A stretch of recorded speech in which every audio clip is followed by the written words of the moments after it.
कभी सोचा है एक छोटा सा चार्ज जैसे किसी गली के नुक्कड़ पर बैठा बच्चा और उसकी शरारतें हर तरफ फैल जाती हैं। हवा में, खिड़की से अखबारों की सरसराहट तक पहुंच जाती हैं। गॉस कहता है, बस जितनी शरारत भीतर है उतना ही असर बाहर झलकता है। बाकी सब सतह, बस तमाशबीन दीवारें हैं। और हम सोचते रह जाते हैं कितना आसान है उसे समझाना, जैसे कोई दादी पोते को समझाए कि आंगन में रखे गुठली से पूरा पेड़ झांकेगा, पर आंगन से बाहर इतना ही निकलेगा जितना भीतर बोया था। भौतिकी भी कभी कभी कविता लिख देती है, बस नाम बदल कर कहती है। इलेक्ट्रोस्टैटिक्स में इस करिश्मे को लोग गॉस का नियम कहते हैं। आज हम बात करने वाले हैं गॉस थ्योरम यानी कि गॉस लॉ के बारे में। ये आर्टिकल शुरू होने से पहले जो आपने पंक्तियां सुनी हैं वो गॉस थ्योरम के रिगार्डिंग ही थी। अगर आपको समझ आई तो बहुत अच्छी बात है, यानी कि आप काफी हद तक गॉस थ्योरम को समझते हैं। नहीं तो इस आर्टिकल के बाद आप दोबारा से उसको सुन सकते हैं, आपको समझ आ जाएगी। तो गॉस थ्योरम को समझने से पहले, उसकी डेफिनेशंस का रट्टा लगाने से पहले हम ये समझेंगे कि गॉस कहना क्या चाहते हैं। तो देखिए, मान लीजिए हमारे पास एक छोटा सा चार्ज पार्टिकल है, बड़ा चार्ज पार्टिकल भी आप कंसिडर कर सकते हैं। तो फिलहाल मान लेते हैं हमारे पास एक छोटा सा चार्ज पार्टिकल है, जैसे कि मान लो मैं एक चार्ज पार्टिकल हूँ, ठीक है। और किसी जैसे इस कमरे के सेंटर में मैं एक चार्ज पार्टिकल हूँ, हवा में मैं लटक रहा हूँ, और मेरी जो इलेक्ट्रिक फील्ड लाइंस हैं वो इस रूम से बाहर जाएंगी, ठीक है। तो जब कोई इलेक्ट्रिक फील्ड लाइंस किसी क्लोज सरफेस से पास करती हैं उसे फ्लक्स बोलते हैं। आप जानते होंगे, आपने पहले फ्लक्स किया होगा, तभी आपको गॉस थ्योरम समझ आएगी। तो फ्लक्स ये है कि किसी क्लोज सरफेस से कितनी लाइंस पास करती हैं। तो गॉस कहता है कि उस फ्लक्स को आप इस केस के लिए फाइंड करके बताओ कितना होगा। यानी कि चार्ज को अगर हम किसी क्लोज सरफेस के अंदर रख दें तो वो चार्ज पार्टिकल की जो लाइंस हैं जब क्लोज सरफेस से पास करेंगे, जिसको हम फ्लक्स बोल देंगे, वो कितना होगा। तो हम डेफिनेशन बाद में करेंगे, पहले हम फ्लक्स को निकालेंगे। फ्लक्स का बेसिक फॉर्मूला जो हर जगह अप्लाई हो सकता है वो हम जानते हैं। हमें सबसे पहले एक चार्ज पार्टिकल कंसीडर करना होगा। मान लीजिए हमारे पास एक चार्ज पार्टिकल है Q। इसको आप पॉजिटिव भी ले सकते हैं, नेगेटिव भी ले सकते हैं, या आप पे डिपेंड करता है। नेगेटिव लोगे तो उसका फ्लक्स जो है वो इनवर्ड हो जाएगा, अगर पॉजिटिव होगा तो आउटवर्ड हो जाएगा।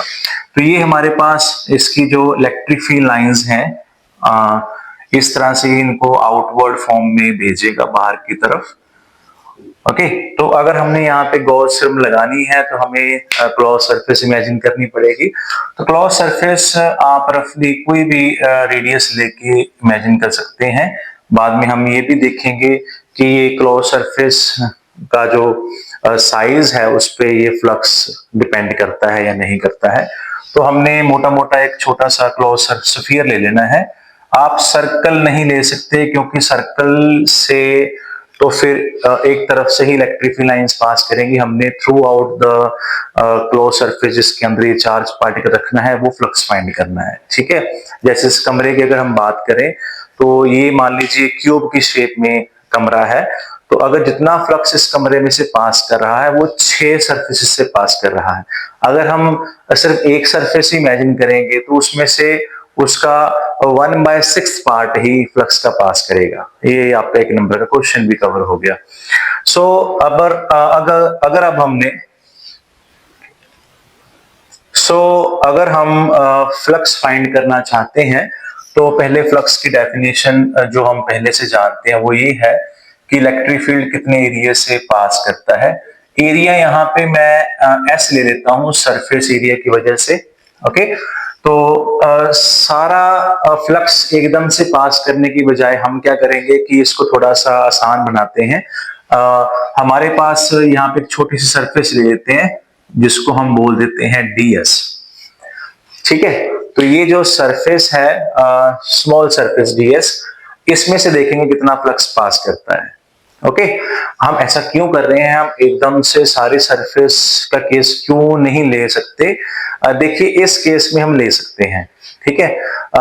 मगर कुछ आर्टिकल जब आप करोगे जहां पे आप देखोगे आगे जाके कि इंटीग्रेशन भी आप करते हो, तो कैसे पहले छोटे पार्ट की करते हैं फिर बड़े पार्ट की करते हैं। जैसे अगर आपने +1 में भी कुछ इंटीग्रेशन के रूल समझे होंगे तो आपको पता चल गया होगा, बाकी आगे 1-2 स्टेप्स में आपको समझ आ जाएगा। तो यहां से जो इलेक्ट्रिक फील्ड है वो बाहर की तरफ जा रहा है और इसका जो एरिया वेक्टर है वो भी नॉर्मल टू द सरफेस होता है। जैसे इसको हम ds कैप लिख सकते हैं, ds मतलब स्मॉल एरिया ले लिया हमने, ऑलरेडी मैंने ds लिख दिया था यहाँ पे। तो ये d फॉर डिफरेंशिएशन है, s सरफेस एरिया है, ठीक है। तो अब देखिए इलेक्ट्रिक फील्ड और एरिया वेक्टर में एंगल 0 डिग्री है, तो हमारे पास हम क्या करेंगे, यहाँ पे सबसे पहले हम फ्लक्स जो निकालेंगे वो हम छोटी सरफेस का निकालेंगे, फिर उसके बाद हम सारे फ्लक्स को इंटीग्रेट कर देंगे। अब इसका मतलब क्या है कि छोटा फ्लक्स यहां से कितना फ्लक्स पास कर रहा है, जब हम पूरा फ्लक्स निकालेंगे तो हम उसको इंटीग्रेट कर देंगे। तो सबसे पहले मैं इसको ओपन करता हूं, इसको EDS cos 0 लिख देंगे क्योंकि इनके बीच में जो एंगल है थीटा है वो 0 डिग्री है और हमें पता है कि dot product E into ds cos theta होगा। तो मैंने यहाँ पे थीटा की वैल्यू ऑलरेडी फिल कर दी है, तो यहाँ पे हमारे पास आंसर कितना आ जाएगा, E इंटू ds आ जाएगा। तो ये तो हो गया इतना सा फ्लक्स जो इतनी सरफेस से पास कर रहा है, ठीक है। अभी हमने क्या करना है, सारा फ्लक्स पास करना है और फाइंड करना है। तो उसके लिए हम क्या करेंगे, हम इंटीग्रेशन करेंगे। इंटीग्रेशन में क्या आ गया, ये लिखेंगे, ये हमने ऑलरेडी सॉल्व कर लिया है। तो यहाँ पे cos 0 की वैल्यू 1 है, वो भी हमने ऑलरेडी लिख दी है। तो यहाँ पे आगे जाके हम क्या करेंगे, यहाँ पे हम E बाहर निकाल देंगे, ठीक है, और इंटीग्रेशन के अंदर s रह जाएगा। अब देखिए यहाँ पे क्लोज सरफेस के लिए मैंने ये सर्कल लगाया हुआ, क्लोज सरफेस का केस है। अब बताइए भी इलेक्ट्रिक फील्ड बाहर क्यों आ गया, इलेक्ट्रिक फील्ड बाहर क्यों आ गया? इंटीग्रेशन में 2 चीजों की करनी थी, इलेक्ट्रिक फील्ड की भी और सरफेस की भी। तो देखिए अब हमने 2 चीजें हमारे यहां से क्लियर होंगी। यहां से रेडियस अगर ये r है स्फीयर का, यहाँ पे भी रेडियस r, अगर हम यहाँ पे देखेंगे यहाँ पे भी इलेक्ट्रिक फील्ड उतना ही आएगा। अगर कोई मान लो सरफेस यहाँ पे लेता हूं तो यहाँ पे भी इलेक्ट्रिक फील्ड उतना ही आएगा। तो यानी कि इलेक्ट्रिक फील्ड हर बार सेम ही रहेगा क्योंकि चार्ज हमने सेंटर में लेके रखा हुआ है, ठीक है। तो हमारा जो इलेक्ट्रिक फील्ड है वो बाहर आ गया क्योंकि वो कांस्टेंट है। तो ds का हम इंटीग्रेशन करेंगे, इंटीग्रेशन ds का s आ जाएगा। ds छोटी सी सरफेस है, पूरा स्फीयर s है, तो हमने वो ले लिया। अब यहाँ पे इसकी वैल्यूज पुट करेंगे। इलेक्ट्रिक फील्ड किसी चार्ज की वजह से हमें पता है, ऑलरेडी हम कर चुके हैं, अगर हमें किसी डिस्टेंस r पे इलेक्ट्रिक फील्ड फाइंड करना होता है तो कितना होता है, वो होता है k3/r²। तो इसके लिए भी वही आ जाएगा। और सरफेस एरिया हम क्या पुट करेंगे यहाँ पे, 4πr², ठीक है। तो यहाँ पे 4πr², इतना तो पता है ना, सरफेस एरिया 4πr² होता है। स्फीयर सरफेस कुछ याद आ गया होगा, मेडिकल वालों को थोड़ी सी दिक्कत हो जाती है। तो यहाँ पे k की वैल्यू पुट करते हैं 1/4πε0, ये भी आप पहले कर चुके हो। और ये हमारे पास ऑलरेडी था q/r², ये हमारे पास 4πr² है। तो यहां से 4πr² से कट गया, तो हमारे पास आंसर कितना आ गया, q/ε0, ठीक है। तो इसी के साथ हमें ये पता चल गया कि ये जो फ्लक्स है जिसको हम इस फॉर्मूले से जानते थे, उस फॉर्मूले को हमने इस केस के लिए अप्लाई कर दिया। देखा जाए तो कोई बहुत बड़ी चीज गॉस द्वारा नहीं फाइंड की गई थी, हालांकि एप्लीकेशंस हमारे बहुत काम आएंगी, पर इसमें अगर हम बात करें तो बहुत सिंपल सी बात है कि फ्लक्स का फॉर्मूला होता है कि इलेक्ट्रिक फील्ड कितने एरिया में से पास कर रहा है। अगर हम एक स्टेप में सॉल्व करें तो इलेक्ट्रिक फील्ड ये रहा और सरफेस एरिया ये रहा, इसको सॉल्व करो, ये आपका आंसर आ जाएगा, ठीक है। इतना तामझाम हमें करना पड़ा, हमें कुछ नंबर भी चाहिए और थोड़ा सा इंटीग्रेशन लगाना भी हमें आना चाहिए भी किस तरह से लगाते हैं, अदरवाइज तो ये यहां से लेके यहां तक सॉल्व हो जाता है। हाँ, हम डायरेक्टली इसलिए नहीं कर सकते क्योंकि हमें यहां समझाना होता है कि इलेक्ट्रिक फील्ड बाहर क्यों आया, कांस्टेंट है इसलिए बाहर आ गया। अब देखिए हमने स्फीयर ही क्यों इमेजिन किया, ठीक है। हमारे पास अगर हम क्यूब इमेजिन करते, ठीक है, मान लीजिए हमारे पास क्यूब है, ठीक है, यहां से यहाँ पे मैं बना देता हूँ, ठीक है। मान लीजिए हमारे पास क्यूब है, ये रहा क्यूब, और अगर मैं यहाँ पे एक चार्ज पार्टिकल सेंटर में मैं इमेजिन कर लेता तो क्या प्रॉब्लम आती मुझे। मैं मान लो यहाँ से एक छोटा सा एरिया लेके यहाँ से इलेक्ट्रिक फ्लक्स निकाल रहा, कितना पास कर रहा है, बाहर आ रहा है, और ये डिस्टेंस आर लेता, तो क्या जब मैं ये वाला एरिया लेता तो ये डिस्टेंस सेम होता? क्या मैं ये एरिया लेता तो ये डिस्टेंस सेम होता? क्या मैं ये वाला एरिया लेता तो ये वाला डिस्टेंस और ये वाला डिस्टेंस सेम होता? तो चार्ज पार्टिकल सेंटर पे जरूर है, मगर उससे हर जगह की जो दूरी है, जो डिस्टेंस है, वो सेम नहीं है, तो इलेक्ट्रिक फील्ड सेम नहीं होना था। तो इलेक्ट्रिक फील्ड इसके अंदर ही रह जाता, इंटीग्रेशन के बाहर नहीं आना था। फिर हमने दोनों की इंटीग्रेशन अलग अलग से करनी थी, ठीक है। हमें काफी कॉम्प्लिकेटेड, हमारे लिए काफी कॉम्प्लिकेटेड हो जाता है ये केस, इसलिए हमने इसको इजी बनाया है। अगर हम उस ढंग से भी निकाल लेंगे, मान लो इस फेस का एरिया लेंगे अलग से इंटीग्रेशन, इसका अलग से इंटीग्रेशन, इसका अलग से इंटीग्रेशन, इसका अलग से, 6 के 6 फेसेस का अलग से इंटीग्रेशन करके भी दिक्कत ये आती है कि अगर इस फेस का भी अगर इंटीग्रेशन हम करते तो इस फेस के हर पॉइंट पे डिस्टेंस सेम थोड़ी है। हर पॉइंट पे डिस्टेंस अलग अलग है सेंटर से, तो बहुत सारे इलेक्ट्रिक फील्ड निकालने पड़ने थे, और फिर भी आंसर कितना आना था? सेम आना था, Q बाय एप्सिलॉन नॉट। सो इसमें हमने ये देखा कि जो फ्लक्स है वो डिस्टेंस पे डिपेंड नहीं करता, सिर्फ इस पे डिपेंड करता है कि सरफेस के अंदर चार्ज कितना है। मान लीजिए अब कमरे में बच्चे पढ़ रहे हैं और कमरा गॉस सरफेस है, और हर बच्चे के पास जो चार्ज है 1 कूलम है, और 20 बच्चे पढ़ रहे हैं, ठीक है, तो 20 कूलम चार्ज हो गया, तो फ्लक्स कितना होगा? 20 बाय एप्सिलॉन नॉट। अगर मीडियम वैक्यूम है, वैक्यूम में तो सांस नहीं ले पाएंगे, अगर कोई मीडियम और है तो हम यहाँ पे एप्सिलॉन लिख देंगे, ठीक है, तो एप्सिलॉन m आ जाएगा।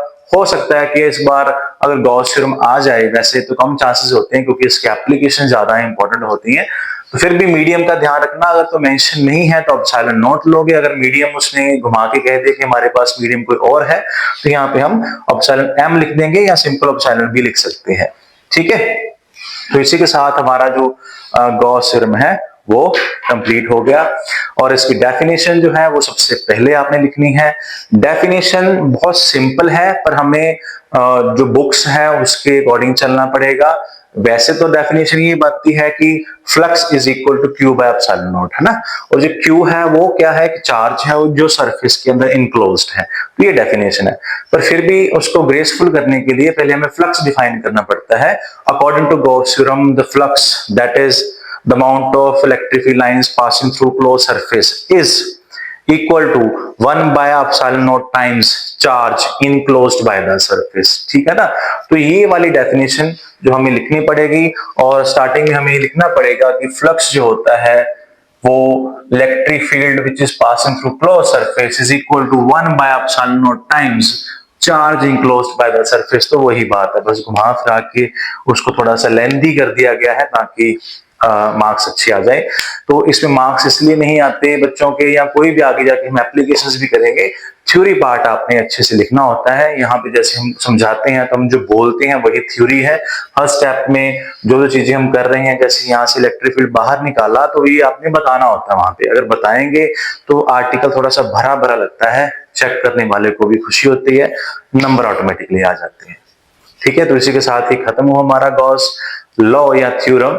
आगे हम करेंगे इनकी एप्लीकेशंस, और मुझे पूरी उम्मीद है कि आप लोगों ने जो पहले पंक्तियां सुनी थी गॉस थ्योरम के बारे में, उनको सुनिएगा और रिलेट करके देखिएगा कि क्या है। इसी से हमारा ये आर्टिकल खत्म होता है। आप खुश रहिए, आबाद रहिए, दिन आपका अच्छा गुजरे, जिंदगी जिंदाबाद।